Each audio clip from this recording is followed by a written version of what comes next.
नमस्कार दोस्तों। Progressive classes में आपका स्वागत है। हम डिस्कस कर रहे थे घटना चक्र पॉलिटिका, जिसे अभी तक हमने 4 भागों में बांट कर देख लिया है और ये उसी श्रृंखला में ये 5वां पार्ट है।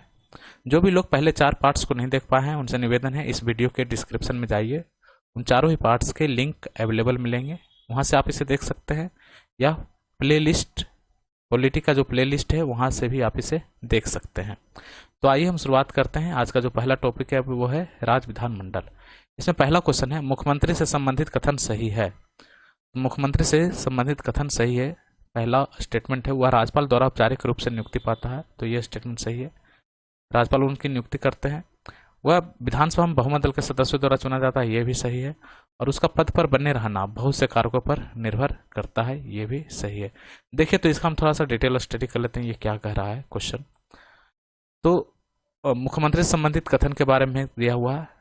मुख्यमंत्री आपको कहाँ पे मिलेंगे, जैसे राज्यों से संबंधित जो प्रावधान है वो कहाँ पर दिया हुआ है, संविधान के भाग 6 में आपको राज्य प्रशासन से संबंधित विवरण मिलेंगे। वहाँ पर आपको राज्यपाल मिलेंगे। राज्य प्रशासन में राज्यपाल मिलेंगे आपको 153 में लिखा हुआ है। 153 में क्या लिखा हुआ है कि प्रत्येक राज्य का एक राज्यपाल होगा। ठीक है, 153 में शुरू होता है। फिर उसी तरह से 54 है, 55 है, तो निर्वाचन, नियुक्ति, ये सब सारी चीजें हैं। 156 में जो है राज्यपाल प्रसाद पर्यंत कार्य करते हैं राष्ट्रपति के, तो ये सब सारी चीजें लिखी हुई है। यदि जहां तक मुख्यमंत्री की बात है तो मुख्यमंत्री का वर्णन आपको कहां पर मिलेगा, आर्टिकल 164 में, 164 में आपको मुख्यमंत्री का वर्णन मिलेगा। यहाँ पे लिखा हुआ है कि मुख्यमंत्री की नियुक्ति राज्यपाल करते हैं। मुख्यमंत्री की नियुक्ति राज्यपाल करते हैं, तो यही चीज यहाँ पे पहला स्टेटमेंट था कि वह राज्यपाल द्वारा औपचारिक रूप से नियुक्ति पाता है, तो ये सही है, औपचारिक रूप से नियुक्ति पाता है। आर्टिकल 164 में लिखा हुआ है ये राज्यपाल इसकी नियुक्ति करते हैं। ठीक है, अब देखिए इसमें क्या है। दूसरा, वह विधानसभा के बहुमत दल के सदस्यों द्वारा चुना जाता है, तो ये सही है। विधानसभा चुनाव होते हैं और जो बहुमत प्राप्त दल होते हैं वो अपने सभी विधायक मिलकर एक नेता का चयन करते हैं जो मुख्यमंत्री के रूप में शपथ लेता है, तो ही बहुमत दल के सदस्यों द्वारा चुना गया। और उसका पद पर बने रहना बहुत सारे कारकों पर निर्भर करता है, ये भी सही है। मुख्यमंत्री का जो पद है कई कारकों पर निर्भर करता है, जैसे विधानसभा में उनका जो बहुमत है बना रहे तभी वो मुख्यमंत्री बने रह सकते हैं, विधायकों का पूर्ण समर्थन प्राप्त हो। ठीक है, तो ऐसे बहुत सारे कारक हैं।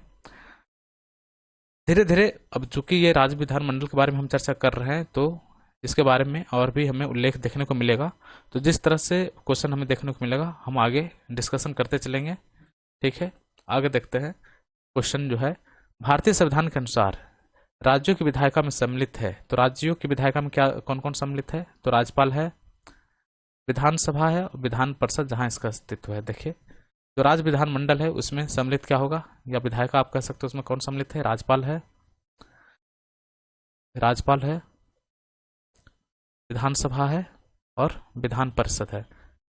देखिए, राज्यपाल और विधानसभा लगभग आपको हर एक स्टेट में मिल जाएंगे। परिषद सभी स्टेट में नहीं है, परिषद कुछ स्टेट्स में है।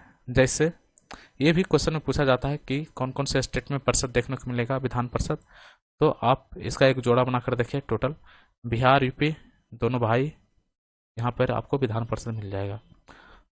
ठीक है, बिहार और यूपी तो 2 हो गए। तीसरा में आपको मिल जाएगा महाराष्ट्र और आंध्र प्रदेश। तीसरा में महाराष्ट्र है, चौथा में आंध्र प्रदेश। ठीक है, 5वां में तेलंगाना और कर्नाटक। ऐसे याद कर सकते हैं इसको, बिहार यूपी, आंध्र प्रदेश तेलंगाना और कर्नाटक महाराष्ट्र, ये 6 जगह पे आपको विधान परिषद देखने को मिलेगा। ठीक है, आगे देखते हैं। भारत में राज्य विधान पालिकाओं स्टेट लेजिस्लेटिव के उच्च सदन होता है, तो उच्च सदन कौन होता है, वो विधान पालिका परिषद होता है। जैसे संसद में राज्यसभा उच्च सदन होता है, उसी तरह से यहाँ पर जो विधान परिषद है वो उच्च सदन होगा। विधान परिषद किसी साधारण विधेयक को रोक सकती है, विधान परिषद किसी साधारण विधेयक को केवल 4 माह तक ही रोक सकती है। राज्य में धन विधेयक या मनी बिल प्रस्तुत किया जाता है केवल विधानसभा में। जैसे संसद में मनी बिल कहाँ पर पारित किया जाता है, पेश किया जाता है लोकसभा में, तो उसी तरह से विधानसभा में आपको मनी बिल में देखने को मिलेगा। राज्य विधानसभा में कोई भी धन विधेयक पुनः स्थापित नहीं किया जा सकता बगैर राज्यों के राज्यपाल की संस्तुति के। जैसे संसद में भी राष्ट्रपति उसकी संस्तुति करते हैं मनी बिल के धन विधेयक की, तभी वो संसद में रखा जाता है। उसी तरह से यहाँ राज्यपाल की संस्तुति होगा तो धन विधेयक को विधानसभा में रखा जाएगा। राज्य विधान परिषद का प्रावधान भारतीय संविधान में रखा गया है। विधान परिषद का प्रावधान आपको कहाँ मिल जाएगा? आर्टिकल 171 में। आर्टिकल 171 में आपको विधान परिषद का प्रावधान मिलेगा। राज्य में दूसरे सदन की स्थापना या उसे रद्द करने संबंधित कथन संबंधित सही विधि है। राज्य में यदि दूसरा सदन स्थापित करना हो अर्थात विधान परिषद स्थापित करना हो तो उसके लिए क्या संबंधित विधि है? तो संबंधित राज्य की विधानसभा द्वारा पूर्ण बहुमत से पारित प्रस्ताव और संसद से पारित विधि द्वारा। देखिए विधान परिषद के लिए विधानसभा जो है बहुमत से प्रस्ताव पारित कर देती है और संसद उसे पारित करता है, तभी विधान परिषद बन पाता है। अर्थात ओवरऑल जो परमिशन किससे लेना होगा? संसद से लेना पड़ेगा। विधानसभा चाहे उसे पारित कर दे, संसद को भेज दे, लेकिन संसद जब तक उस पर अनुमति नहीं देगा तो विधान परिषद की स्थापना नहीं हो पाएगी। जैसे वेस्ट बंगाल जो है उसने विधान परिषद की स्थापना के लिए रिकमेंडेशन दिया था संसद सेंटर को, लेकिन अभी तक वो नहीं हो पाएगा। उसी तरह से तमिलनाडु का भी केस है। ठीक है, आगे बढ़ते हैं। किसी राज्य में विधान परिषद की स्थापना और समाप्ति का प्रावधान है। विधान परिषद की स्थापना और समाप्ति का प्रावधान है 169। देखिए 171 में क्या था? राज्य विधान परिषद का प्रावधान है और यहाँ पे स्थापना और समाप्ति का प्रावधान कितना है? किसमें है? 169 में। 169 में विधान परिषद की स्थापना और समाप्ति का प्रावधान दिया हुआ है। भारत के किसी राज्य में विधान परिषद का सृजन अथवा उसकी समाप्ति की जा सकती है राज्य विधानसभा के तत्संबंधी संकल्प पारित करने पर संसद द्वारा। ओवरऑल संसद जब उसे पारित करेगी तभी विधान परिषद का सृजन होगा, लेकिन राज्य विधानसभा क्या है? उसके लिए रिकमेंडेशन भेजती है सेंटर को। उत्तर प्रदेश के विधान परिषद में राज्यपाल द्वारा मनोनीत किए जाते हैं तो कुल सदस्यों के 1/6। ये विधान परिषद में राज्यपाल द्वारा कितने सदस्य मनोनीत किए जाते हैं? 1/6। आगे देखते हैं। इनको भंग नहीं किया जा सकता परंतु समाप्त किया जा सकता है।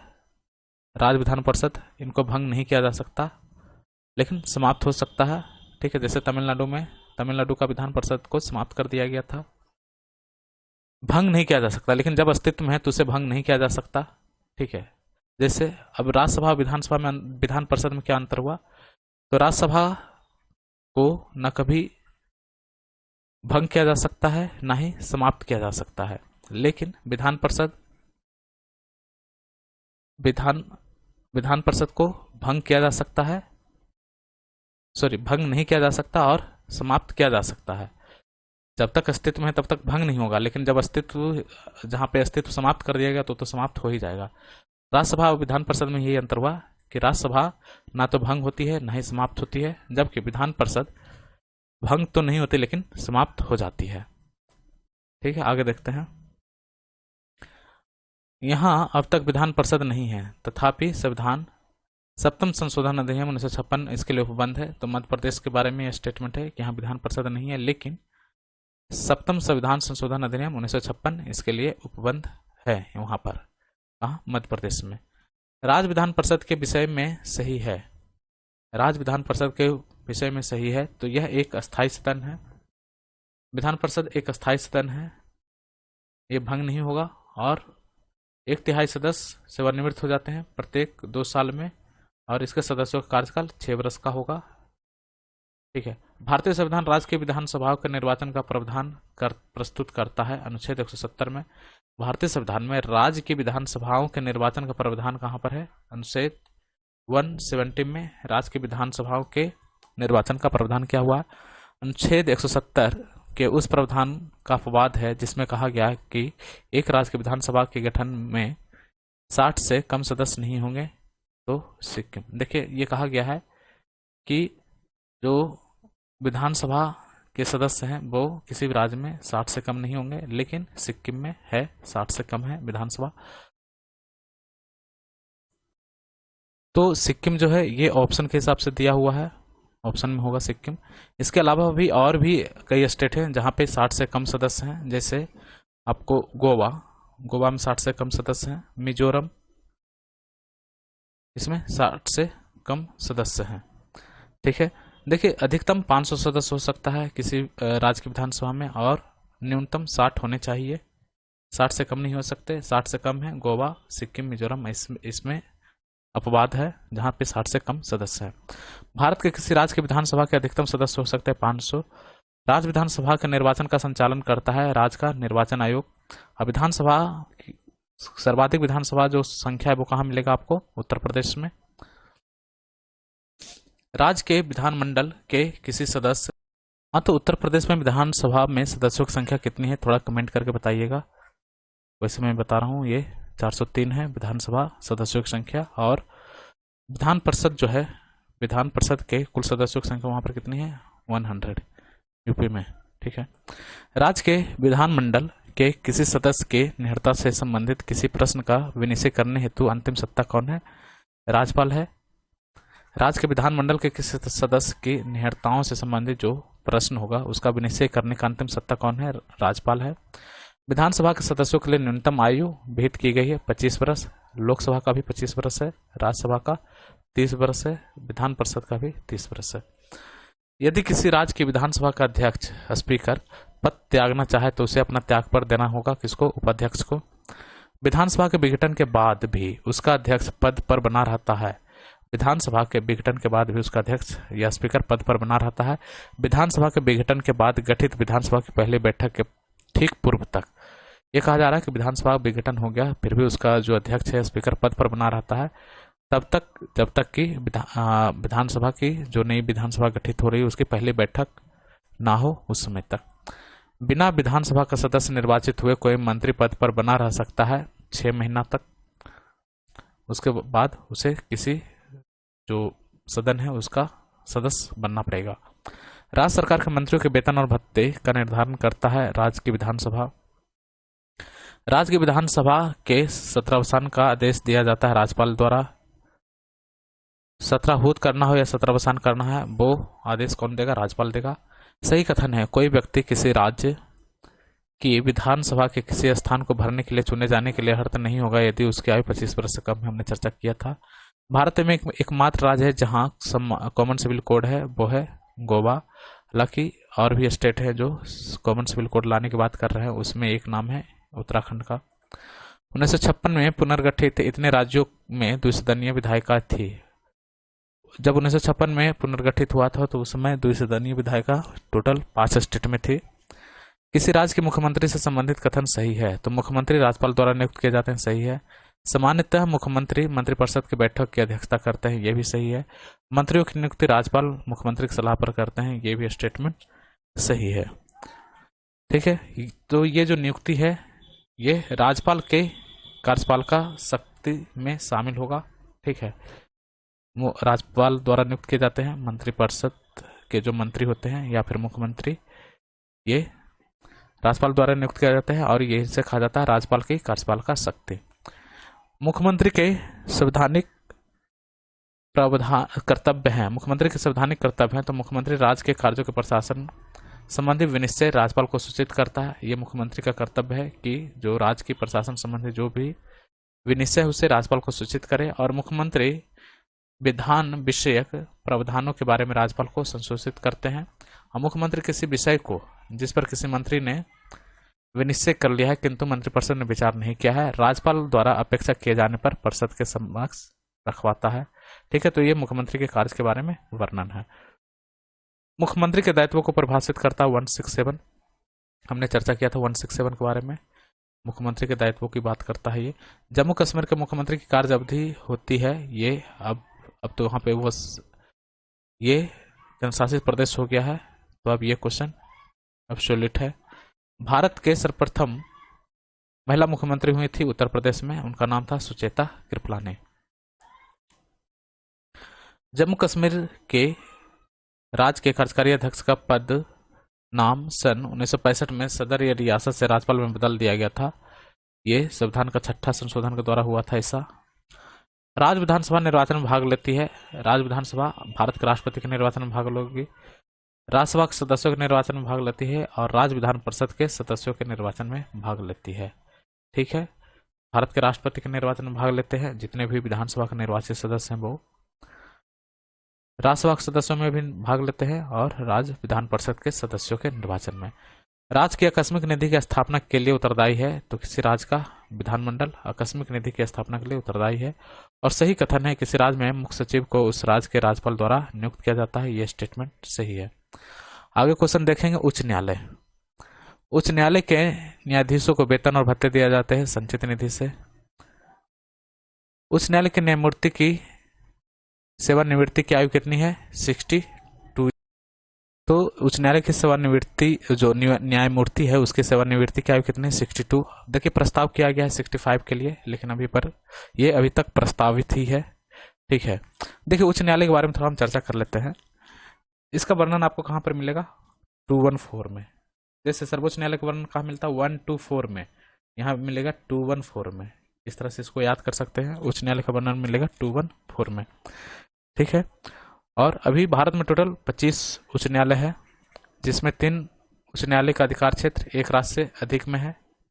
जैसे पूर्वोत्तर में गुवाहाटी का जो आपको देखने को मिलेगा, तो पूर्वोत्तर के कई स्टेट्स का जो उच्च न्यायालय है वो कहाँ मिलेगा आपको? गुवाहाटी में मिलेगा। ठीक है।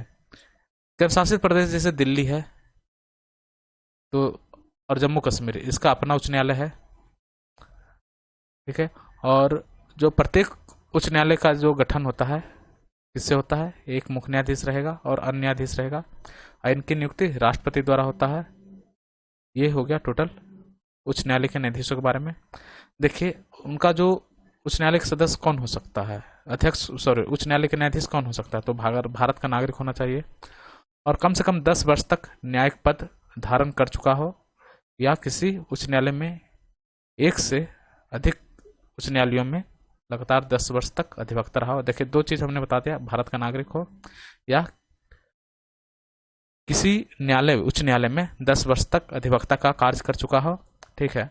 और उच्च न्यायालय के न्यायाधीश को उस राज्य में जिसमें उच्च न्यायालय स्थित है का राज्यपाल उसके पद की शपथ दिलाता है। ये हमने बता दिया। 62, 65 प्रस्तावित है। तो इस तरह उच्च न्यायालय के बारे में हमने उसकी योग्यताओं को देख लिया। अब आगे देखते हैं इसमें क्या क्या क्वेश्चन बन सकता है। अच्छा, इसकी शक्तियों के बारे में भी थोड़ा चर्चा कर लेते हैं ताकि फिर आगे क्वेश्चन को डील करने में आसानी रहे। तो उच्च न्यायालय के पास भी शक्तियां हैं, उसके क्षेत्राधिकार हैं। जैसे हमने सर्वोच्च न्यायालय के बारे में पढ़ा था, उसके पास प्रारंभिक अधिकारता था सर्वोच्च न्यायालय के पास। तो प्रारंभिक अधिकारता में क्या था? राज्यों से या केंद्र राज्य से संबंधित विवाद जो होगा वहां पर सर्वोच्च न्यायालय की प्रारंभिक अधिकारता के माध्यम से सोल्व हो रहा था। ठीक है। तो ऐसे ही प्रारंभिक या जो मूल अधिकार मूल क्षेत्राधिकार बोला जाता है उच्च न्यायालय के प्रारंभिक या मूल क्षेत्राधिकार, इसमें आपको क्या मिलेगा? जैसे तलाक, विवाह या कंपनी से कानून संबंधी जो मुद्दे होंगे, या रिट से संबंधित मुद्दे जो हैं 226, ये आपके उच्च न्यायालय के मूल अधिकारता में आएंगे। ठीक है। या प्रारंभिक क्षेत्राधिकार इसको बोल सकते हैं। दूसरा अपीलीय क्षेत्राधिकार। अब देखिए राज्य में तो ये सर्वोच्च अपीलीय न्यायालय है, उच्च न्यायालय। ठीक है। और यहाँ पे अपील की जा सकती है। यहाँ पे 5 लाख या उससे अधिक से संपत्ति से संबंधित जो विवाद है, दीवानी मामलों के संबंध में यहाँ पे अपील दायर की जा सकती है। और फौजदारी मामलों में अगर सत्र न्यायाधीश ने मृत्युदंड दिया हो तो उच्च न्यायालय में उसके विरुद्ध अपील कर सकते हैं। दीवानी न्यायालय का हमने बता दिया कि 5 लाख या उससे अधिक का संपत्ति संबंध रहेगा तो कर सकते हैं। या मान लो कोई पेटेंट या डिजाइन इसका कोई इश्यू है तो इसको आप यहाँ पर अपील कर सकते हैं। तो ये कहाँ आएगा? ये उच्च न्यायालय का अपीलीय क्षेत्राधिकार इसको माना जाता है। ठीक है। इसके अलावा उच्च न्यायालय का में आप मुकदमे का हस्तांतरण होता है तो वो भी उनका अधिकार है, क्षेत्राधिकार माना जाएगा। जैसे किसी उच्च न्यायालय को ऐसा लगे कि जो अधीनस्थ न्यायालय है उसमें कोई ऐसा केस है जो विचाराधीन है और वो विधि का किसी सारगर्भित प्रश्न से संबंधित है, तो वो कोर्ट केस को अपने पास बुला लेगा, हस्तांतरित कर लेगा। ठीक है। उसी तरह से इसके पास प्रशासकीय अधिकार भी है, जैसे अपने अधीनस्थ न्यायालय की नियुक्ति, पदोन्नति और इसके बारे में छुट्टियों का उपबंध करता है। तो इस तरह से उच्च न्यायालय के शक्तियों के बारे में भी हमने डिटेल से देख लिया है। अब हम देखते हैं इसमें क्वेश्चन क्या क्या बन रहा है। सेवानिवृत्ति की आयु हमने देख लिया 62 ईयर है। सही कथन है। पंजाब, हरियाणा और केंद्र शासित प्रदेश चंडीगढ़ का एक ही सामूहिक उच्च न्यायालय है, तो ये सही है। राष्ट्रीय राजधानी क्षेत्र का स्वयं का उच्च न्यायालय है, ये हमने चर्चा किया था, ठीक है। भारत में उच्च न्यायालयों की संख्या कितनी है? तो भारत में उच्च न्यायालयों की संख्या 24 इसमें दे रहा है, लेकिन अभी 25 है। जब किसी उच्च न्यायालय का मुख्य न्यायाधीश प्रशासनिक हैसियत से काम करता है तो वह अधीन होता है उच्च न्यायालय के अन्य न्यायाधीशों में से किसी भी रिट अधिकारता के, ठीक है। फिर से क्वेश्चन पढ़ता हूं, जब किसी उच्च न्यायालय का मुख्य न्यायाधीश प्रशासकीय हैसियत से काम करता है तो अधीन होता है रिट अधिकारता के, 226 के। उच्च न्यायालय की परमादेश जारी करने की शक्ति के अंतर्गत आते हैं। परमादेश जारी करने की शक्ति, ये भी इसकी रिट की शक्ति है, और ये जैसे संवैधानिक अधिकार से संबंधित हो गया, संवैधिक हो गया, या मौलिक अधिकार से संबंधित कोई इश्यू होगा, उसमें परमादेश जारी किया जा सकता है। यह फैसला दिया है कि एक ही बार में 3 बार तलाक कहने से तलाक गैर कानूनी होगा। ये इलाहाबाद उच्च न्यायालय का था, वो उस समय का था, अब तो ये इस पे कानून भी बन चुका है। अंडमान निकोबार द्वीप इस उच्च न्यायालय का क्षेत्राधिकार है, तो कोलकाता का है। अंडमान निकोबार द्वीप का जो उच्च न्यायालय है वो कहाँ मिलेगा आपको? कोलकाता। और एक से अधिक राज्यों के केंद्र शासित प्रदेश के लिए बम्बई उच्च न्यायालय था उस समय। और मार्च 2013 में उच्च न्यायालय स्थापित किए गए, मेघालय, त्रिपुरा और मणिपुर में 2013 में उच्च न्यायालय स्थापित किए गए। उच्च न्यायालय की अधिकारिता में एक से अधिक राज्य हैं, संघराज्य क्षेत्र शामिल नहीं है। नोट संघराज्य क्षेत्र को छोड़ दिया जाए तो 4 ऐसे उच्च न्यायालय हैं जिसके अधिकारिता क्षेत्र में एक से अधिक राज्य है, जैसे गुवाहाटी उच्च न्यायालय। यहाँ पे आपको अरुणाचल प्रदेश, असम, नागालैंड और मिजोरम का उच्च न्यायालय देखने को मिल जाएगा।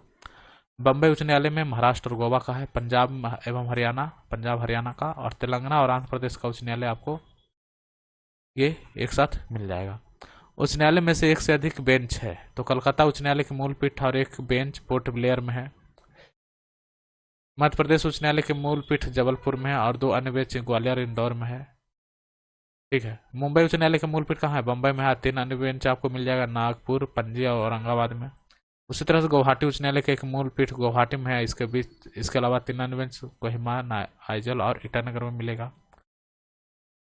पहले गुवाहाटी उच्च न्यायालय में 6 बेंच थी, परंतु मार्च 2013 में मणिपुर, मेघालय और त्रिपुरा उच्च न्यायालय गठन के पश्चात अब 3 बेंच रह गए। देखिए, मणिपुर, मेघालय और Tripura, MMT, Manipur,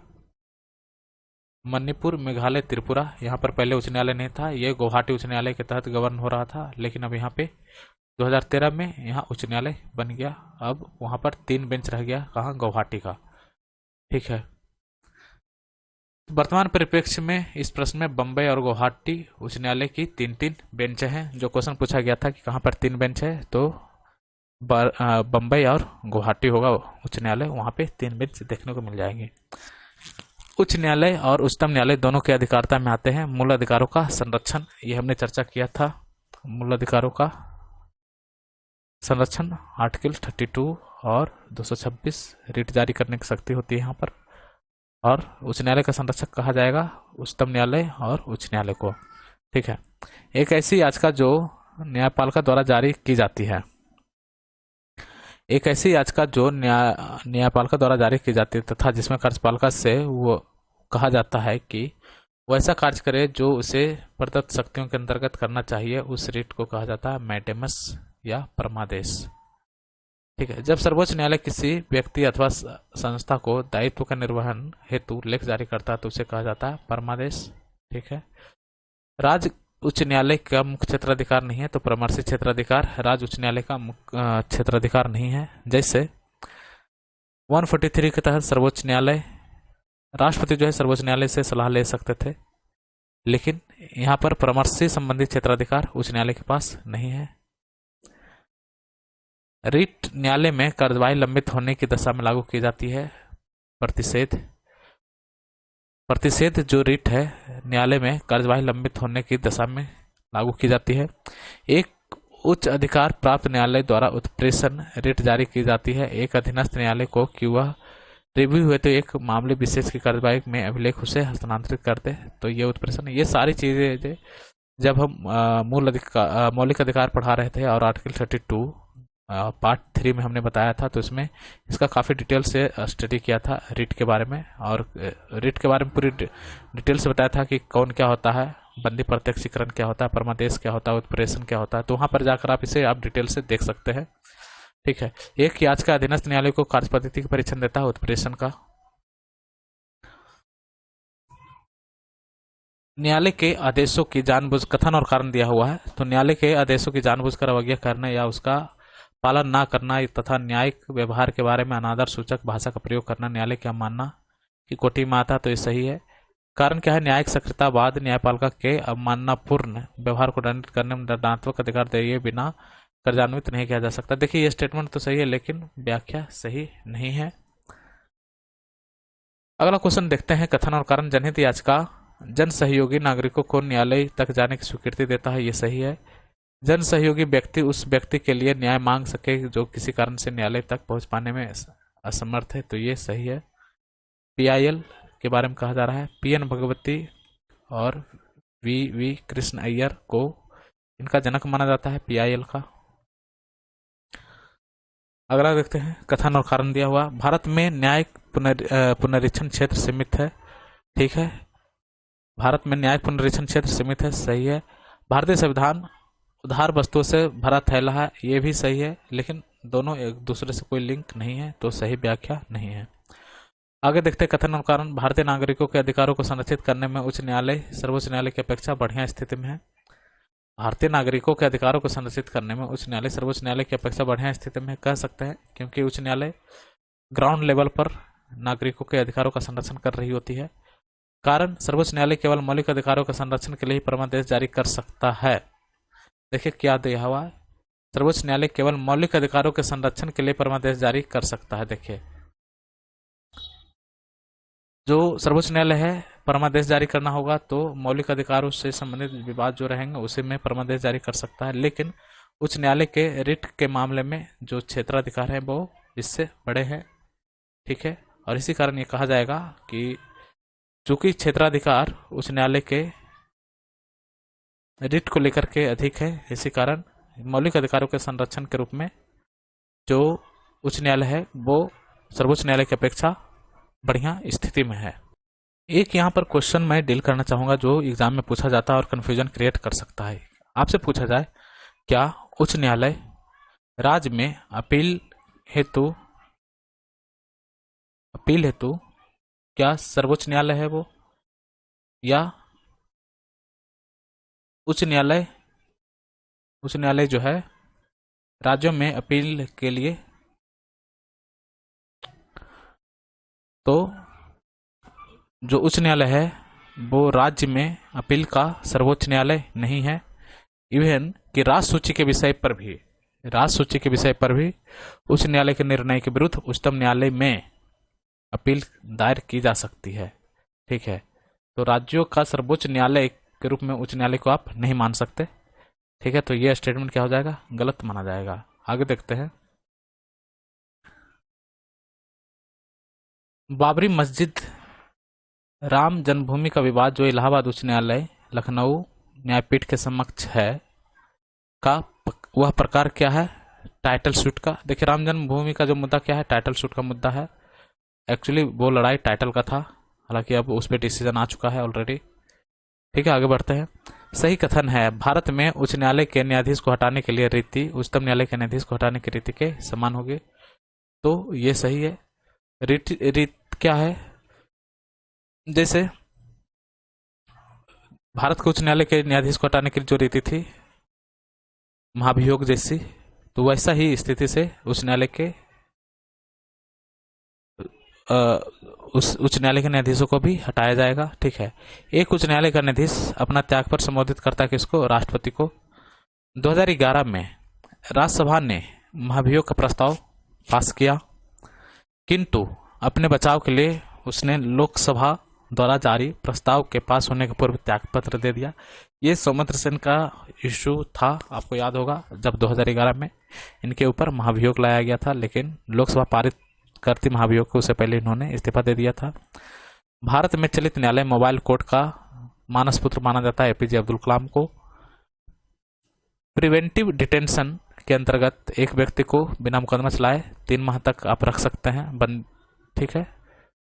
preventive detention के माध्यम से आप उसे 3 महीना तक आप अर्थात निरोधक कानून जो होते हैं उसके तहत से 3 महीने तक आप उसको बिना मुकदमा चलाए बंदी बनाए रख सकते हैं। विधि आयोग के अध्यक्ष ने अपनी रिपोर्ट में समर्थन किया है कि प्रत्येक उच्च न्यायालय के 1/3 न्यायाधीश दूसरे राज्यों से होने चाहिए। प्रत्येक उच्च न्यायालय के 1/3 न्यायाधीश दूसरे राज्यों से होने चाहिए, ये कहा था न्यायाधीश HR खन्ना ने। ये भी एक अच्छा कंसेप्ट हो सकता है। तो विधि आयोग के अध्यक्ष थे, उन्होंने ये कहा था कि राज्यों में उच्च न्यायालय में 1/3 जो न्यायाधीश होने चाहिए दूसरे राज्यों से होना चाहिए। ग्राम न्यायालय अधिनियम के संदर्भ में सही है, तो यह अधिनियम स्थानीय सामाजिक सक्रियतावादियों को मध्यस्थ सुलहकर्ता के रूप में स्वीकार करता है। ठीक है, आगे बढ़ते हैं। केंद्र राज्य संबंध के बारे में है अगला चैप्टर। तो अगला चैप्टर है हमारा केंद्र राज्य संबंध। तो केंद्र राज्य संबंध में देखते हैं पहला क्वेश्चन क्या है। भारत में केंद्र राज्य संबंध प्रभावित होते हैं संविधान के प्रावधानों से। ठीक है, भारत में केंद्र राज्य संबंध किससे प्रभावित होते हैं? संविधान के प्रावधानों से, नियोजन प्रक्रिया से, राजनीतिक हितों के अंतर्विरोध से और हुक्म चलाने की इच्छा प्रबलता से। ये देखिए ऑप्शन के हिसाब से यहाँ पे दिया गया है। केंद्र राज्य संबंध प्रभावित होते हैं, देखिए संविधान से, ये तो तय है, संविधान के माध्यम से ही ये केंद्र राज्य संबंध चल रहे हैं और भारत राज्यों का संघ है उस अवधारणा से चल रहा है और सहकारी या सहयोगी संघवाद की जो अवधारणा है वहां से चल रहा है। ठीक है, भारत में संघवाद की संकल्पना को अपनाया गया है और ये संघवाद कहाँ से लिया गया है? कनाडा के संविधान से लिया गया है।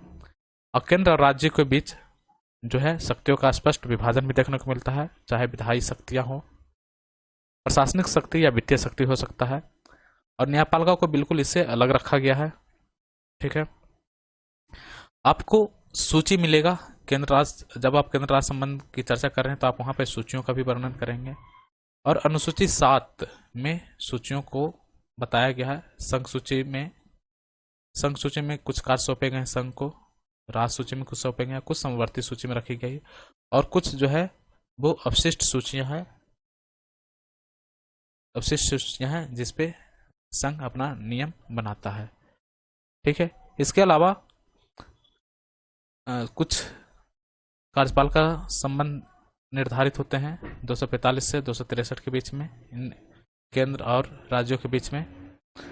आपको कुछ वित्तीय संबंध देखने को मिलेगा और इसमें जो संघ के जो प्रमुख राजस्व स्रोत हैं उसके बारे में चर्चा देखने को मिलेगा। जैसे संघ के स्रोत कौन से हैं राजस्व स्रोत, जैसे कॉर्पोरेट टैक्स, सीमा शुल्क, निर्यात शुल्क या कृषि भूमि को छोड़कर जो भी शुल्क होगा वो संघ के राजस्व स्रोत में आएगा। राज्य के प्रमुख स्रोत में आता है जैसे व्यक्ति कर, कृषि भूमि पर कर या संपदा शुल्क, इस तरह से राज्य के कर में शामिल है।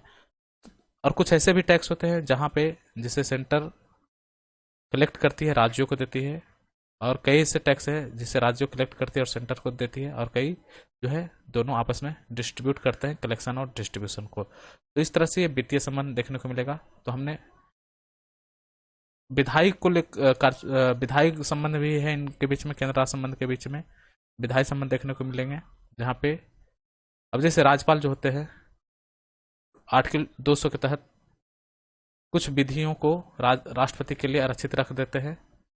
ठीक है, तो ऐसे बहुत सारे संबंधों की हम चर्चा करेंगे जिसमें कार्यपाल का संबंध, विधायी और वित्तीय संबंध देखने को मिलेगा। इसके अलावा समकालीन परिस्थितियों में केंद्र राज्य संबंध की दिशा क्या है वो भी हम थोड़ी चर्चा कर लेंगे। और ये जो होगा आप बीपीएससी का मेंस यदि देने जा रहे होंगे 68 में, तो ये काफ़ी हॉट टॉपिक है और काफ़ी इंपॉर्टेंट टॉपिक है केंद्र राज्य संबंध, खासकर बिहार के संदर्भ में। जैसे वहाँ जब से सत्ता परिवर्तन हुआ है तो केंद्र राज्य संबंध में खटास देखने को मिला है, और ये जो क्वेश्चन है आपको 67 मेंस में भी देखने को मिला था। ठीक है, और ये जो क्वेश्चन है ये 68 में भी आने की संभावना है, और इसके जो क्वेश्चन की डिमांड होगी थोड़ी अलग ढंग की होगी, लेकिन केंद्र राज्य संबंध एक महत्वपूर्ण टॉपिक हमेशा के लिए होता है। तो हम देखते हैं केंद्र राज्य संबंधों के बारे में थोड़ी जानकारी प्राप्त करते हैं क्या क्या है इसमें। जो पहला क्वेश्चन था हमारा, भारत में केंद्र राज्य संबंध प्रभावित होते हैं तो संविधान के प्रावधानों से। हमने जो अभी यहाँ पे चर्चा किया ये सारे संवैधानिक प्रावधानों के अंतर्गत ही शामिल है। नियोजन प्रक्रिया होती है, ठीक है, राजनीतिक हितों का अंतर्विरोध भी होता है। अब जैसे बिहार में जब एनडीए की गवर्नमेंट थी और अभी महागठबंधन की सरकार है, तो इस तरह से राजनीतिक हितों का अंतर्विरोध से केंद्र राज्य संबंध निर्धारित हो रहे हैं, और हुक्म चलाने की इच्छा शक्ति। ठीक है, अगला देखते हैं, केंद्र सरकार तथा राज्यों के मध्य आर्थिक संबंधों की सूची 268 से 281 में है। जैसा कि हमने बताया था अभी, हम वित्तीय संबंधों के बारे में पढ़ेंगे तो वित्तीय संबंध आपको कहाँ मिलेंगे।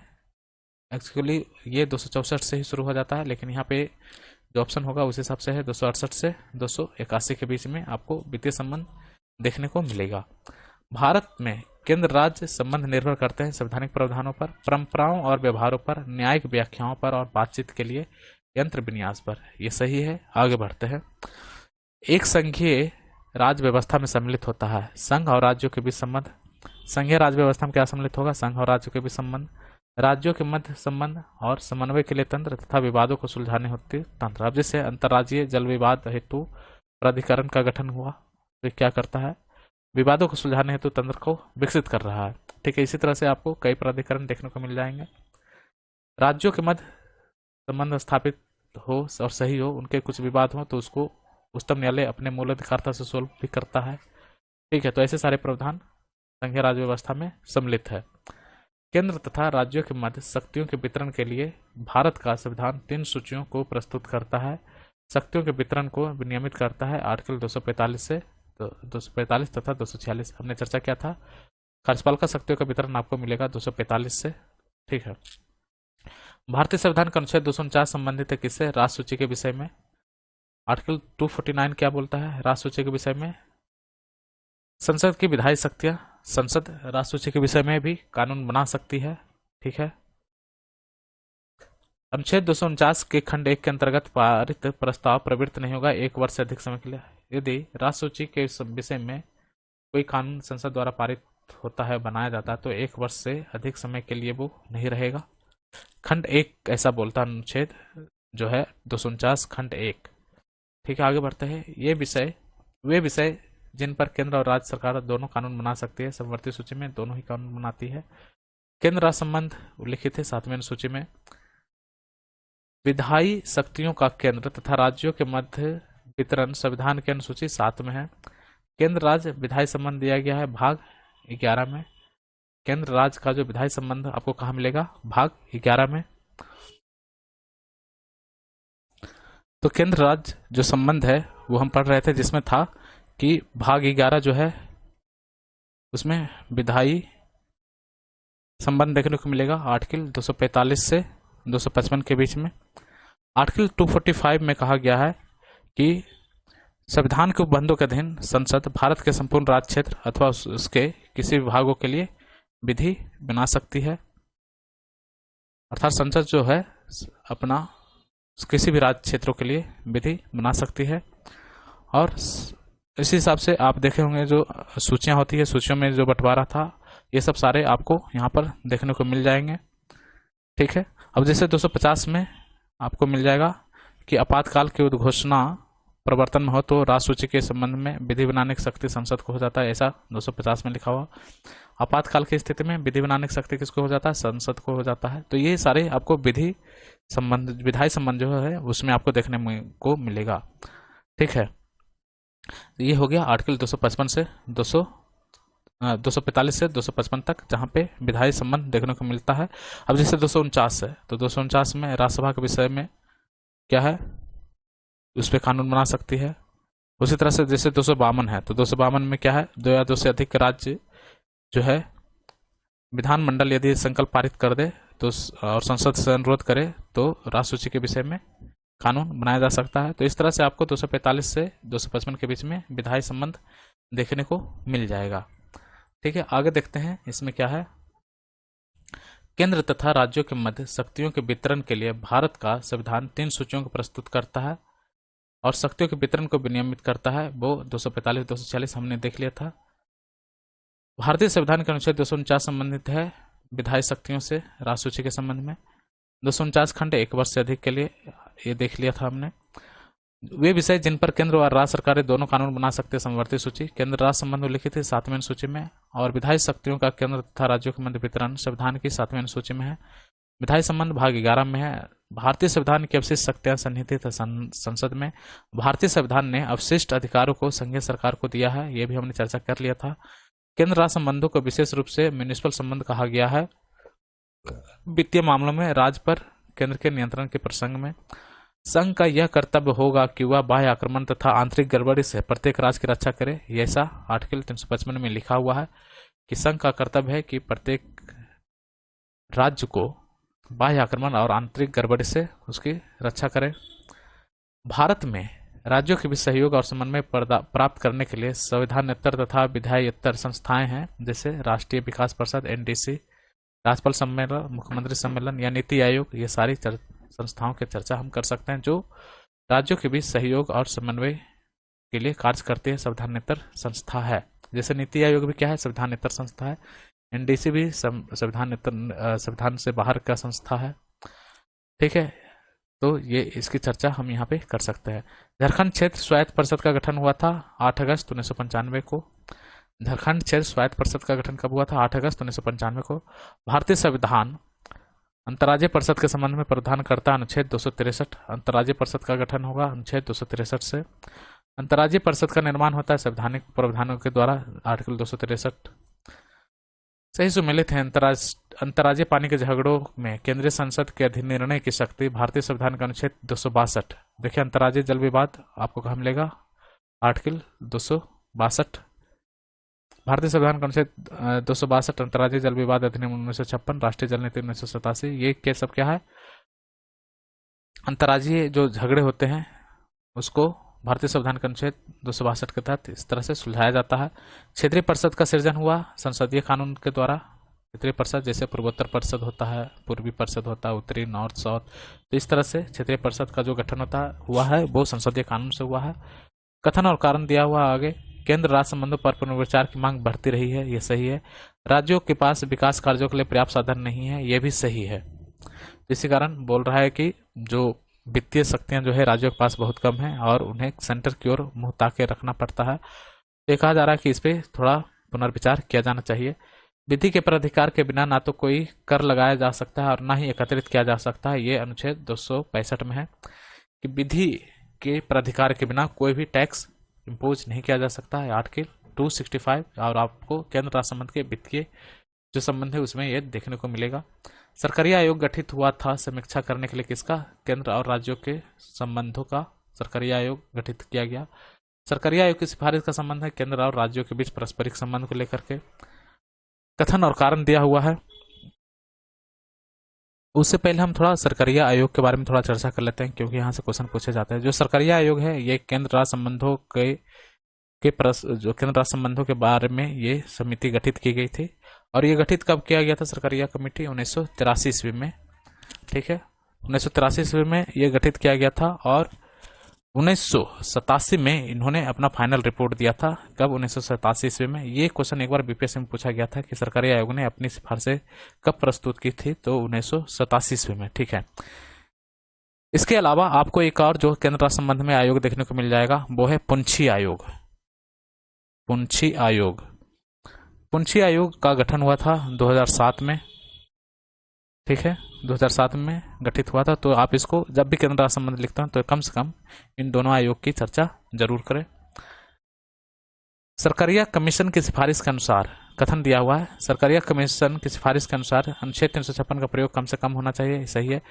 जो राष्ट्रपति शासन लगता है राज्यों में वो बहुत सोच विचार कर किया जाना चाहिए और अपवाद के रूप में लगना चाहिए राष्ट्रपति शासन, ना कि एक व्यवस्था या एक रीतिक रूप में।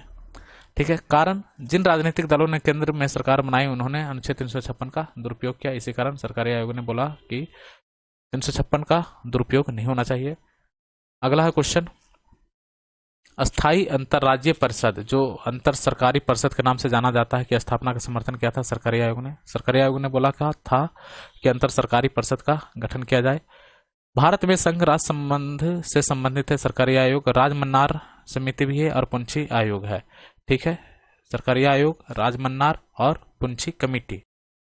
तो देखिए राजमन्नार आयोग जो है, राजमन्नार आयोग कब गठित किया गया था? 1970 ईस्वी में। पुंछी आयोग 2007 में और सरकारी आयोग 1983 ईस्वी में। इसके काफ़ी रिकमेंडेशन है, जिससे जब भी आप मेंस में लिख रहे हो तो उसका आप इस्तेमाल कीजिए कि क्या क्या प्रावधान किए गए थे। इसके अलावा आप जो प्रशासनिक सुधार आयोग था उसकी भी चर्चा कर सकते हैं केंद्र राज्य संबंधों में। प्रशासनिक सुधार आयोग, उस हिसाब से फिर राजमन्नार आयोग, सरकारिया आयोग और पुंछी आयोग। कम से कम इन एटलीस्ट इन चारों की चर्चा जरूर की जानी चाहिए जब भी आप केंद्र राष्ट्र संबंध के बारे में चर्चा कर रहे हो। इसमें जो जो सिफारिशें आई थी समितियों के उसकी आप चर्चा कर सकते हैं। ठीक है, आगे देखते हैं। संविधान के अंतर्गत भारतीय संघ राज्य विदेशी ऋण सीधे लेने की शक्ति नहीं रखते हैं। संविधान के अंतर्गत भारतीय संघ के राज्य विदेशी ऋण सीधे लेने की अनुमति शक्ति नहीं रखते, तो ये सही है। जो अर्थात दिखा जा रहा है कि भारतीय संघ के जो राज्य हैं वो विदेशी ऋण सीधे रूप से नहीं ले सकते हैं, ये सही है। राज्य सरकारों को कृषि आयकर समुन्निधित करता है भारत का संविधान। कृषि आयकर राज्य सरकार का कर है और यह संविधान उनको ऐसा शक्ति देता है। एक कर संघ द्वारा लगाया या वसूला जाता है किंतु संघ और राज्यों में बांटा जाता है। देखिए, एक कर संघ द्वारा लगाया वसूला जा रहा है लेकिन संघ तथा राज्यों में बांटा जाता है और यह है कृषि आय के अतिरिक्त आय पर कर। कृषि आय के अतिरिक्त आय पर कर जो है वो संघ द्वारा लगाया जाएगा लेकिन संघ और राज्यों के बीच बांटा जाएगा। ठीक है, आगे बढ़ते हैं। आपात उपबंध। भारत सरकार का दायित्व है कि वह बाह्य आक्रमण एवं अतिरिक्त अशांति से राज्य की रक्षा करे। ये आर्टिकल 355 में है, हमने पहले भी चर्चा किया था इसका। इसी कारण आर्टिकल 356 के तहत राष्ट्रपति शासन लागू होता है। कारण क्या बनता है आर्टिकल 355? यहां हो सकता है कि आंतरिक अशांति हो या राष्ट्र शासन सही से नहीं चल रहा हो या बाह्य आक्रमण हुआ हो। भारत में राष्ट्रीय आपातकाल की घोषणा करने का अधिकार है। युद्ध, बाह्य आक्रमण या सशस्त्र विद्रोह। आपात की घोषणा का आधार नहीं हो सकता। आंतरिक अशांति आपात की घोषणा का आधार नहीं हो सकता। ठीक है, अर्थात आर्टिकल 352 के बारे में बोल रहा है। आंतरिक अशांति 356 के लिए हो सकता है। ठीक है, क्योंकि यहाँ पे भी जैसे आप देख रहे हो 355 जब लगा रहा 355 के अंतर्गत आंतरिक अशांति को चर्चा किया गया है, लेकिन जो 352 है आर्टिकल आपातकाल का, वो 352 में लागू नहीं हो सकता। आंतरिक अशांति दो कारण हो सकता है, युद्ध या बाह्य आक्रमण। भारत के राष्ट्रपति द्वारा राष्ट्रीय आपातकाल की घोषणा की जा सकती है आर्टिकल 352 के तहत। इन परिस्थितियों में राष्ट्रपति आपातकाल को घोषित कर सकता है। बाह्य आक्रमण और राज्यों के संवैधानिक तंत्र की विफलता या आर्थिक संकट 360 से लग जाएगा। संवैधानिक तंत्र की विफलता 356 लग जाएगा और बाह्य आक्रमण 352 लग जाएगा। तो इस तरह से 3 आपातकाल है जिसे राज्य लागू करता है। ठीक है, आगे देखते हैं। भारत के राष्ट्रपति मूल अधिकारों के क्रियान्वयन को स्थगित कर सकते हैं आर्टिकल 20 और 21 को छोड़कर के। आर्टिकल 20 और 21 को आपातकाल के समय में भी भंग नहीं किया जा सकता, ऐसा लिखा हुआ है आर्टिकल 359 में। आर्टिकल 359 में ऐसा लिखा हुआ है कि आप 20-21 को किसी भी स्थिति में रद्द नहीं कर सकते। भारत के राष्ट्रपति को निलंबित करने की शक्ति प्राप्त है। तो अनुच्छेद 352 के तहत आपातकाल की घोषणा होने पर अनुच्छेद 358 के तहत अनुच्छेद 19 में वर्णित हुआ मूलाधिकार स्वतः ही निलंबित हो जाते हैं। देखिए, कहा जा रहा है कि भारत के राष्ट्रपति को निलंबित करने की शक्ति प्राप्त है। भारत के राष्ट्रपति को निलंबित करने की शक्ति प्राप्त है, तो कौन कौन सा? तो उसमें होगा, डिटेल में दिया हुआ है कि अनुच्छेद 352 के तहत आपातकाल की घोषणा यदि होता है तो अनुच्छेद 358 के तहत अनुच्छेद 19 में वर्णित मूलाधिकार स्वतः निलंबित हो जाते हैं। 19 तो स्वतः ही निलंबित हो जाएगा। वाक अभिव्यक्ति की स्वतंत्रता, संघ बनाने की स्वतंत्रता, एकत्रित होने की या आवागमन की स्वतंत्रता, जीविका की स्वतंत्रता, ये समाप्त हो जाएगा। ठीक है, जबकि अन्य मूल अधिकार जैसे अनुच्छेद 20-21 ये रहेंगे, बने रहेंगे। 44वां संविधान संशोधन को निलंबित करने की शक्ति राष्ट्रपति को अनुच्छेद 367 के तहत प्राप्त है। अनुच्छेद 20-21 के अंतर्गत प्राप्त मूलाधिकार किसी भी स्थिति में निलंबित नहीं किए जा सकते। यहाँ उल्लेखनीय है कि अनुच्छेद 367 के अंतर्गत मूल अधिकार निलंबित नहीं होते, बल्कि न्यायालयों द्वारा केवल उनके प्रवर्तन का अधिकार निलंबित हो जाता है। देखिए, आर्टिकल 367 के तहत 20-21 को निलंबित नहीं किया जा सकता है। हालांकि और जो अधिकार निलंबित होते हैं तो इसका मतलब यह नहीं कि उनका मूल अधिकार निलंबित हो जाता, बल्कि न्यायालय जो है ये बोलता है कि आप उसका परिवर्तन अभी नहीं कर सकते। तो मूल अधिकारों का परिवर्तन निलंबित हो जाता है, ना कि उनके अधिकार निलंबित हो जाते हैं। आगे देखते हैं। प्रायः राज्यों में राष्ट्रपति शासन लागू किया जाता है गवर्नर की सलाह पर। इस राज्य में राज्यपाल, ये आर्टिकल 355 के तहत बताएंगे कि संवैधानिक जो प्रावधान है वो राज्य में असफल हो रहा है या आंतरिक अशांति है, यहाँ पे राष्ट्रपति शासन लागू किया जा सकता है। तब मतलब इसकी रिकमेंडेशन कौन करेंगे? गवर्नर करेंगे। अगला क्वेश्चन देखते हैं, इस राज्य में राज्यपाल शासन का अधिरोपण का प्रावधान है। भारतीय संविधान का अनुच्छेद 356 के तहत राज्यों में संवैधानिक तंत्र की विफलता की स्थिति में राष्ट्रपति द्वारा राष्ट्रपति शासन लगाया जा सकता है, जबकि भारतीय संविधान में जम्मू कश्मीर की विशेष, अब देखिए विशेष स्थिति है नहीं 370, इसकी हम चर्चा ही नहीं करेंगे। ठीक है, तो आपने ये देख लिया अनुच्छेद 356 के तहत राष्ट्रपति शासन लगता है। आगे देखते हैं, भारतीय संविधान के अनुच्छेद 356 से संबंधित कथन सही है। तो राज्य के संवैधानिक तंत्र की विफलता, ठीक है, ये सही है। इस अनुच्छेद के अंतर्गत की गई उद्घोषणा का उच्चतम न्यायालय द्वारा न्यायिक पुनरावलोकन किया जा सकता है, जुडिशियल रिव्यू हो सकता है इसका। जैसे बूटा सिंह केस में जब बिहार में राज्यपाल शासन लागू हुआ था 2005 में, उसका जो है जुडिशियल रिव्यू हुआ था और राष्ट्रपति शासन लगाए जाने का उपयुक्त कारण नहीं पाया गया और राष्ट्रपति शासन की आलोचना की गई थी। इस उद्घोषणा का 2 माह के भीतर संसद के प्रत्येक सदन में अनुमोदन किया जाना चाहिए। यदि राज्य में राष्ट्रपति शासन लागू होता है तो संसद उसे 2 महीने के भीतर अनुमोदित करेगी। आगे देखते हैं, संसद द्वारा संकट काल की घोषणा का अनुमोदन होना आवश्यक है। यदि संकट काल आता है तो उसे 1 महीने के अंतराल में उसका अनुमोदन आवश्यक है। संकट काल की घोषणा का अनुमोदन आवश्यक है 1 महीने के अंतराल में। राष्ट्रपति का आपातकालीन अधिकार संविधान के साथ धोखा है। राष्ट्रपति का आपातकालीन अधिकार संविधान के साथ धोखा, ये कहा था के.एम.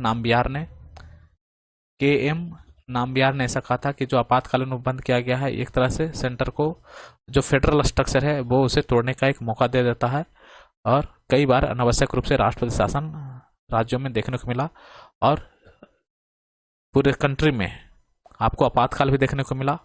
ठीक है, तो ये क्या है, राष्ट्रपति की आपातकालीन शक्तियां जो है संविधान के साथ एक धोखा है, वहां पे अधिकारों का निलंबन हो जाता है और सेंटर स्टेट जो रिलेशन है वो समाप्त हो जाते हैं या खत्म हो जाते हैं। तो इसी को आधार बनाकर के.एम. नाम्बियार ने कहा था कि यह संविधान के साथ एक धोखा है। तो केंद्र राज्य संबंध जब आप लिख रहे हो तो इसके इनकी जो स्टेटमेंट है इसको आप कोट कर सकते हैं। भारत के संविधान के अनुच्छेद 360 के अधीन वित्तीय आपात में सही कथन है। तो वित्तीय आपात की उद्घोषणा 2 महीने की समाप्ति में पर परिवर्तन में नहीं रहेगी। 2 महीना हो चुका है यदि वित्तीय आपात लागू किए हुए, तो 2 महीना के बाद यदि समाप्त होने से पहले संसद के दोनों सदन संकल्प द्वारा उसका अनुमोदन नहीं कर देता है तो वो समाप्त माना जाएगा। भारतीय संविधान के अनुच्छेद का उपयोग अभी तक नहीं किया गया है। 360 का उपयोग अभी तक नहीं हुआ है। 352 तो हो चुका है, 356 भी कई बार हो गया, 360 नहीं हुआ है। भारत में वित्तीय आपातकाल की घोषणा आज तक की गई है, कभी नहीं। भारतीय संविधान के अंतर्गत आपात की सोच है 3 प्रकार की, हमने चर्चा किया है। राष्ट्रीय आपातकाल में लोकसभा की अवधि आपातकाल की समाप्ति तक बढ़ाई जा सकती है। राष्ट्रीय आपातकाल में लोकसभा की अवधि आपातकाल की समाप्ति तक बढ़ाई जा सकती है, लेकिन एक समय में केवल 1 वर्ष के लिए ही बढ़ाई जाएगी। राष्ट्रपति शासन अधिकतम लगाया जा सकता है 3 वर्ष तक। राष्ट्रपति शासन अधिकतम 3 वर्ष तक लगाया जा सकता है और आपातकाल में किसी राज्य विधानसभा की अवधि बढ़ाई जा सकती है संसद के द्वारा। ठीक है, अब अगला देखते हैं वित्त आयोग। वित्त आयोग आपको कहाँ मिलेगा, आर्टिकल 280 में। हर एक 5वें वर्ष राष्ट्रपति महोदय द्वारा वित्त आयोग की स्थापना की जाती है या गठन की जाती है।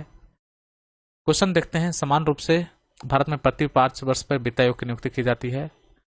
केंद्रीय अनुदान और संघ के राजस्व में राज्यों के अंश निर्धारित करने के लिए वित्त आयोग मेनली क्या कार्य करता है, जो केंद्र का अनुदान है या संघ और राज्यों के बीच वित्त का बंटवारा किस तरह से किया जाए, ये वित्त आयोग इस पे एक अपनी संस्तुति या रिपोर्ट पेश करती है।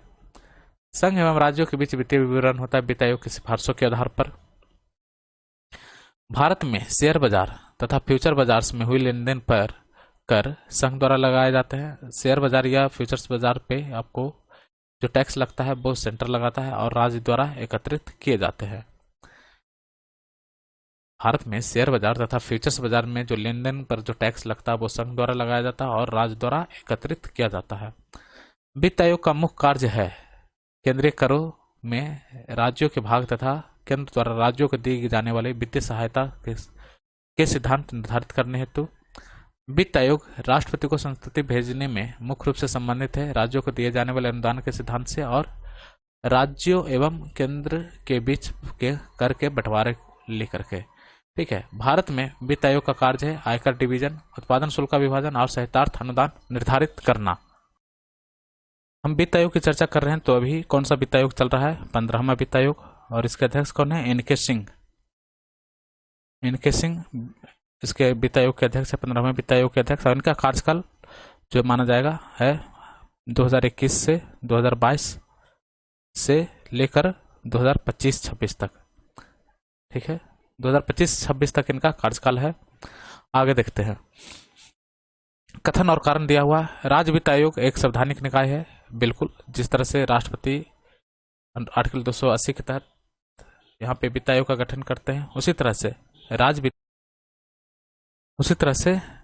वित्त आयोग जो होता है वो आर्टिकल कहाँ पे आपको देखने को मिलेगा, 243 वाई 243 वाई के तहत राज्य वित्त आयोग का गठन किया जाता है। ये क्वेश्चन एग्जाम में पूछा जाता है, इसे याद रखिएगा। राज्य वित्त आयोग का गठन 243-22 के माध्यम से किया जाता है, और जो सेंटर में 280 आर्टिकल 280 के तहत वित्त आयोग का गठन किया जाता है हर एक 5वें वर्ष। ठीक है, और इसमें आप एक चीज देखिएगा, जैसे राज्य वित्त आयोग का गठन क्यों किया जाएगा। जैसे सेंटर वित्त आयोग का तो समझ में आ रहा है कि केंद्र और राज्यों के बीच जो वित्त का आवंटन है और उसका जो बंटवारा और किस रेशियो में कौन से स्टेट को कहाँ जाएगा, ये सारी चीजें निर्धारित करता है। राज्य वित्त आयोग क्या करता है, पंचायतों का वित्तीय स्थिति की समीक्षा करता है। पंचायतों की वित्तीय स्थिति की समीक्षा कौन करता है, राज्य वित्त आयोग। ठीक है, तो आगे देखते हैं इसमें क्या है कथन कारण। राज्य वित्त आयोग एक संवैधानिक निकाय है, बिल्कुल संवैधानिक निकाय है, 243 के तहत इसका गठन हो रहा है। आगे कारण, संघीय वित्त आयोग पंचायतों को वित्तीय सहायता देने के लिए संस्तुति नहीं कर सकता। देखिए ये गलत है कि नहीं कर सकता, सेंटर चाहे जो संघीय वित्त आयोग है वो कर सकता है, और ये पहला स्टेटमेंट सही है, दूसरा गलत है।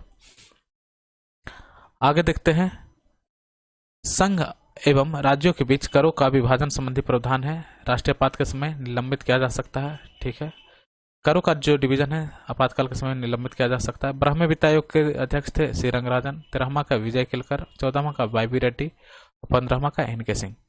वित्त आयोग द्वारा की गई प्रत्येक सिफारिशों को संसद के प्रत्येक सदन के समक्ष रखवाएगा कौन, भारत का राष्ट्रपति, और इसका गठन हर एक 5वें वर्ष किया जाता है। राज्य वित्त आयोग के संबंध में सही है, तो यह एक संवैधानिक संस्था है, सही है। संविधान लागू होने के पश्चात अब तक वित्त आयोग बनाए जा चुके हैं, 15 वित्त आयोग बनाए जा चुके हैं, हमने ऊपर चर्चा किया है। वित्त आयोग का एक चेयरमैन होता है और 4 अन्य सदस्य होते हैं। वित्त आयोग में एक चेयरमैन होंगे और 4 अन्य सदस्य होंगे। ये देखिए योजना आयोग के बारे में दिया हुआ है, तो योजना आयोग तो अब नहीं है, अब क्या बन गया है, नीति आयोग 2015 से। ठीक है, लेकिन इसकी चर्चा कर लेते हैं, कई बार एग्जाम में देखने को मिल जाता है। तो योजना आयोग का अंत किया था नरेंद्र मोदी जी ने। ठीक है, इसका स्थापना कब हुआ था, 15 मार्च 1950 को। योजना आयोग की स्थापना की गई संघीय मंत्रिपरिषद द्वारा एक विशेष प्रस्ताव द्वारा। यह संवैधानिक संस्था नहीं था, यह संवैधानेतर संस्था है। नीति आयोग भी, वित्त आयोग एवं योजना आयोग के परस्पर विलय का प्रस्ताव दिया था एम.बी. माथुर ने, बोला कि वित्त आयोग और योजना आयोग का विलय कर दिया जाए, ऐसा बोला था एम.बी. माथुर ने। योजना आयोग जो है संवैधानिक निकाय नहीं था, उसी तरह से नीति आयोग भी संवैधानिक निकाय नहीं है। इन निकायों का संविधान में उल्लेख नहीं है। एनडीसी, योजना आयोग, क्षेत्रीय परिषद। भारत के योजना आयोग के प्रथम अध्यक्ष पंडित जवाहरलाल नेहरू थे। पदेन अध्यक्ष होता है प्रधानमंत्री। नीति आयोग के विषय में सही है, तो इसका गठन योजना आयोग के स्थान पर किया गया, 2015 में किया गया, और सहकारी संघवाद के सिद्धांत पर कार्य करता है। आगे देखते हैं, योजना आयोग के उपाध्यक्ष को भारत सरकार के सरकारी वरीयता क्रम में उच्च दर्जा दिया गया है, भारत सरकार के कैबिनेट मंत्री के समान। योजना आयोग का जो उपाध्यक्ष है वो भारत सरकार के कैबिनेट मंत्री के समान है। कथन और कारण, योजना आयोग कथन दिया हुआ है, योजना आयोग को आर्थिक मंत्रिमंडल परिभाषित किया गया है। योजना आयोग को आर्थिक मंत्रिमंडल परिभाषित किया गया है, सही है, किंतु संघ हेतु नहीं अपितु राज्यों हेतु, ये भी सही है। कारण, यह राष्ट्रीय संसाधनों को संतुलित आयोग हेतु पंचवर्षीय योजनाओं का निर्माण करती है, तो हाँ ये भी सही है, लेकिन स्पष्टीकरण सही नहीं है। राष्ट्रीय विकास परिषद है, तो राष्ट्रीय योजनाओं की उन्नति पर चर्चा करती है एनडीसी। दूसरा, राष्ट्रीय योजना के उद्देश्यों की प्राप्ति का उपाय सुझाती है, सही है। राष्ट्रीय योजना निर्माण हेतु दिशा निर्देश प्रदान करती है, ये भी सही है। राष्ट्रीय विकास परिषद की रचना करते हैं कौन, प्रधानमंत्री, संघीय मंत्रिमंडल के मंत्रीगण और राज्यों के मुख्यमंत्री। देखिए एनडीसी की स्थापना कैसे होता है, प्रधानमंत्री से, संघीय मंत्रिमंडल के मंत्रीगण से, कैबिनेट मिनिस्टर से, और राज्यों के मुख्यमंत्री से। राष्ट्रीय विकास परिषद की रचना कैसे होती है, प्रधानमंत्री से, संघीय मंत्रिमंडल के मंत्रीगण से और राज्यों के मुख्यमंत्री से। राष्ट्रीय विकास परिषद का मुख्य संबंध है पंचवर्षीय योजनाओं के अनुमोदन से। अब तो ये पंचवर्षीय योजनाएं नहीं चल रही है। राष्ट्रीय विकास परिषद की अध्यक्षता कौन करता? प्रधानमंत्री। और राष्ट्रीय विकास परिषद गठित की गई थी 1952 ईस्वी को। अब आगे देखते हैं लोकपाल और महत्वपूर्ण आयोग। भारत में लोकपाल एवं लोकायुक्त की स्थापना का सुझाव दिया था प्रशासनिक सुधार आयोग ने। राज्य स्तर पर लोकायुक्त की नियुक्ति की सर्वप्रथम अनुशंसा की थी प्रशासनिक सुधार आयोग 1966 और 70 ने। प्रशासनिक सुधार आयोग 1966-70 ने राज्य स्तर पर लोकायुक्त की नियुक्ति की अनुशंसा की थी। ओबेड्समैन का भारतीय प्रतिमान है लोकपाल। संसद में पहला लोकपाल विधेयक रखा गया 1968 ईस्वी में। उच्चतम न्यायालयों के न्यायाधीशों की नियुक्ति में कार्यपालिका विधायिका एवं मुख्य न्यायाधीश की भागीदारी की अनुशंसा करता है। उच्चतर न्यायालयों के न्यायाधीशों की नियुक्ति में कार्यपालिका विधायिका और मुख्य न्यायाधीश की भागीदारी की अनुशंसा करता कौन? द्वितीय प्रशासनिक सुधार आयोग। देखिए काफी कंट्रोवर्शियल इशू है। कोलोजियम की व्यवस्था भी चल रही है। एनजे से लाया गया था जिसे सुप्रीम कोर्ट ने डिनाई कर दिया। द्वितीय प्रशासनिक सुधार आयोग ने बोला था कि उच्चतम न्यायालय के न्यायाधीशों की नियुक्ति में कार्यपालिका विधायिका और मुख्य न्यायाधीश की भागीदारी होनी चाहिए। सर्वप्रथम लोकायुक्त कार्यालय स्थापना हुआ था कहाँ? महाराष्ट्र में। उत्तर प्रदेश का लोकायुक्त अपना प्रतिवेदन प्रस्तुत करेगा किसको? राज्यपाल को। 2011 के लोकायुक्त विधेयक पारित करने वाला प्रथम भारतीय राज्य था उत्तराखंड। बोहरा समिति राजनेताओं और अपराधियों की साठगांठ के लिए बनाए गए थे। जब चुनाव सुधार पढ़ते हैं तो उसमें बोहरा कमेटी का नाम आता है। वो जो राजनीतिक अपराधीकरण और अपराधियों का राजनीतिकरण हो रहा था उसको लेकर वो उन्होंने रिकमेंडेशन दिया था। आगे देखते हुआ समिति जिसने राजनीतिज्ञों और अपराधियों के गठबंधन की जांच की थी, बोहरा समिति। भारतीय प्रशासनिक सेवा और भारतीय पुलिस सेवा को समाप्त करने की सिफारिश की थी राजमन्नार आयोग ने। राजमन्नार आयोग ने बोला था कि आईएएस और आईपीएस जो कैडर है इसे समाप्त कर दिया जाए। 1993 में राष्ट्रपति द्वारा मानवाधिकार संरक्षण अध्यादेश जारी किया गया 123 के तहत। 1993 में मानवाधिकार संरक्षण को लेकर जो अध्यादेश आया था वो अध्यादेश तो ऐसे भी किसके माध्यम से आता है? आर्टिकल 123 के माध्यम से।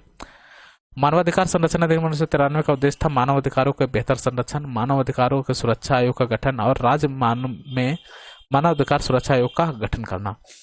राष्ट्रीय मानवाधिकार आयोग के अध्यक्ष एवं सदस्यों की नियुक्ति समिति में का सदस्य होते कौन? लोकसभा के अध्यक्ष, लोकसभा में विपक्ष के नेता और राज्यसभा में विपक्ष के नेता। देखिए राष्ट्रीय मानवाधिकार आयोग में कौन होते हैं? लोकसभा के अध्यक्ष, लोकसभा में विपक्ष के नेता और राज्यसभा में विपक्ष के नेता। भारत में राष्ट्रीय मानवाधिकार आयोग के विषय में सही कथन है। इसका अध्यक्ष अनिवार्य रूप से भारत के सेवानिवृत्त मुख्य न्यायमूर्ति होना चाहिए, ये सही है। इसकी शक्तियां केवल सिफारिश प्रकृति की है। आयोग के एक सदस्य के रूप में एक महिला की नियुक्ति करना आज्ञा परक है। राष्ट्रीय मानवाधिकार में जनरली आपको कौन मिलेंगे? जो भारत के मुख्य न्यायमूर्ति जो सेवानिवृत्त हो चुके हैं वो मिलेंगे। और इनकी जो सिफारिश है इनकी शक्तियां केवल सिफारिश तक ही है। और यहाँ पर एक महिला की नियुक्ति आवश्यक है मानवाधिकार आयोग में। हालांकि अभी आप देखें तो जो राष्ट्रीय मानवाधिकार आयोग है एनएचआरसी, तो राष्ट्रीय मानवाधिकार आयोग में अभी कुल टोटल 6 सदस्य हैं। एक अध्यक्ष होते हैं और 5 अन्य सदस्य होते हैं। एक अध्यक्ष और 5 अन्य सदस्य होते हैं, ठीक है। लेकिन क्वेश्चन में क्या था? राष्ट्रीय मानवाधिकार आयोग के अध्यक्ष एवं सदस्यों की नियुक्ति के लिए समिति में कितने सदस्य होते हैं, कौन कौन होते हैं? तो राज्य मानवाधिकार आयोग के अध्यक्ष और जो समिति की नियुक्ति के लिए जो समिति बनती है, सदस्यों के नियुक्ति के लिए जो समिति बनती है उसमें लोकसभा के अध्यक्ष रहेंगे, विपक्ष के नेता, और राज्यसभा के विपक्ष के नेता रहेंगे। और जब आयोग बनेगा तो उसमें एक अध्यक्ष रहेंगे और 5 अन्य सदस्य होंगे, ठीक है, जिसमें एक महिला होना आवश्यक है। एक मानवाधिकार संरक्षण अधिनियम 1993 में लोक सेवक की परिभाषा दी गई। तो लोक सेवक की परिभाषा दी गई धारा 2M के तहत, ठीक है। आगे बढ़ते हैं। कथन और कारण दिया हुआ है। राष्ट्रीय मानवाधिकार आयोग के अध्यक्ष वह व्यक्ति होता है जो भारत का मुख्य न्यायाधीश रह चुका है, यह सही है। उक्त आयोग का अध्यक्ष का कार्यकाल 5 वर्ष अथवा 70 वर्ष की आयु जो भी पहले है तो 5 वर्ष या 70 वर्ष होता है, यह भी सही है। राज्य मानवाधिकार आयोग के अध्यक्ष और सदस्यों की नियुक्ति की जाती है राज्यपाल द्वारा। राज्य मानवाधिकार आयोग के कार्य नहीं है तो मानवाधिकार का उल्लंघन करने वालों को सजा देना राज्य मानवाधिकार आयोग के कार्य नहीं है। संवैधानिक संस्था नहीं है मानवाधिकार आयोग, संवैधानिक संस्था नहीं है। 1993 में एक अध्यादेश द्वारा इसकी स्थापना की गई थी। संवैधानिक प्राधिकरण है राज्य निर्वाचन आयोग, राज्य वित्त आयोग, जिला पंचायत, ये सब क्या है? संवैधानिक प्राधिकरण है। 73वां संविधान संशोधन के माध्यम से पंचायत को संवैधानिक जो प्रारूप है वो दिया गया। संविधान पुनरीक्षण के लिए नियुक्त राष्ट्रीय आयोग से संबंधित कथन सही है, तो इसकी रिपोर्ट अनुशासनात्मक प्रकृति की होगी, यह सही है। और इसकी अध्यक्षता जस्टिस एन वेंकटचलैया, उस समय वेंकटचलैया कर रहे थे। ठीक है, आगे बढ़ते हैं। संविधान समीक्षा आयोग फरवरी 2000 में गठित की गई, ये अब हमारे लिए इंपॉर्टेंट नहीं है। केंद्रीय सूचना आयुक्त का कार्यकाल होता है 5 वर्ष या 65 वर्ष, 5 वर्ष या 65 वर्ष की आयु तक। स्वर्ण सिंह समिति ने जिस प्रश्न पर विचार किया था, तो मूल अधिकारों की तुलना में नीति निर्देशक तत्व की अग्रता के संबंध में, और इन्होंने मूल कर्तव्य की सिफारिश की थी। इसके अलावा मूल अधिकारों की तुलना में नीति निर्देशक तत्व को ये इन्होंने अग्र बताया था या वरीय बताया था। ठीक है। मंडल आयोग, जिसके प्रस्तावों ने अक्षुण्ण विवाद का सूत्रपात किया, उसके गठित करने वाले कौन थे? मोरारजी देसाई। मोरारजी देसाई ने मंडल कमीशन का गठन किया था। आगे बढ़ते हैं। मंडल आयोग की रिपोर्ट प्रस्तुत की गई कब? 1980 ईस्वी में। वर्ष 1990 में अनुसूचित जाति एवं जनजाति राष्ट्रीय आयोग की रिपोर्ट के अनुसार अनुसूचित जाति एवं जनजाति के अत्याचार का कारण नहीं है। तो अनुसूचित जाति और जनजाति पे अत्याचार का कारण धार्मिक कारण नहीं है, वो क्या है? सामाजिक कारण या सांस्कृतिक कारण है। राज्य लोक सेवा आयोग के सदस्यों की नियुक्ति कौन करता है? राज्य लोक सेवा आयोग के सदस्यों की नियुक्ति राज्यपाल करते हैं। 2 या 2 से अधिक राज्यों के लिए संयुक्त लोक सेवा आयोग गठित कर फिर से पढ़ता हूं इसे। 2 या 2 से अधिक राज्यों के लिए संयुक्त लोक सेवा आयोग के अध्यक्ष की नियुक्ति कौन करेगा? भारत के राष्ट्रपति।